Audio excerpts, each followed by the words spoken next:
میں نے سنا کہ ایک بادشاہ نے کسی جرم میں ایک شخص کو قتل کرنے کا حکم دے دیا۔ مرتا کیا نہ کرتا، اس نے جو منہ میں آیا کہنا شروع کر دیا اور بادشاہ سلامت کو خوب خوب گالیاں بکیں۔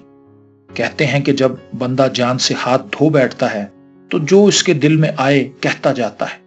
ضرورت کے وقت جب بندہ بھاگ نہ سکے تو جلدی میں ہاتھ سے تلوار کی نوک کو بھی پکڑ لیا جاتا ہے۔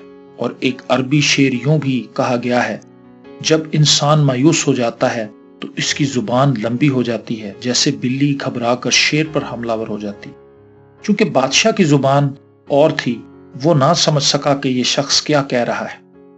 چنانچہ بادشاہ نے درباریوں سے پوچھا کہ یہ شخص کیا کہہ رہا ہے۔ دربار میں ایک نیک دل وزیر بیٹھا ہوا تھا۔ اس نے عرض کیا، بادشاہ سلامت، یہ کہہ رہا ہے کہ وہ لوگ بہت اچھے ہوتے ہیں جو غصے کو پی جاتے ہیں اور لوگوں کو معاف کر دیا کرتے ہیں۔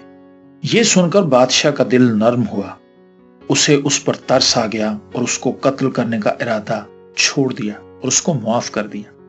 ایک دوسرا وزیر جو پہلے وزیر کا مخالف تھا، اس نے موقع غنیمت جانا اور پہلے وزیر کے خلاف بادشاہ کو بھڑکانے کی یوں کوشش کی اور کھڑا ہو کر کہنے لگا کہ ہم جیسے لوگوں کو زیب نہیں دیتا کہ بادشاہ کی بارگاہ میں کھڑے ہو کر جھوٹ بولنا شروع کر دے۔ یہ نالائق تو بادشاہ سلامت کو گالیاں دے رہا تھا اور وزیر صاحب کہتے ہیں کہ بادشاہ کی تعریف کی گئی ہے۔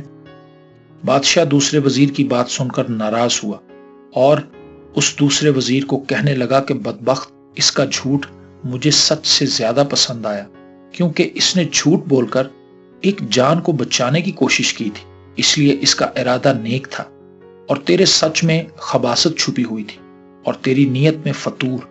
عقل مندوں نے کہا ہے کہ وہ جھوٹ جو اپنے دامن میں خیر کا پہلو لیے ہوئے ہے، اس سچ سے بہتر ہے جو فتنہ برپا کر دے۔ جس شخص کی مرضی پر بادشاہ چلتا ہو تو اس پر افسوس ہوگا اگر اچھی بات کے سوا کوئی بات منہ سے نکالے۔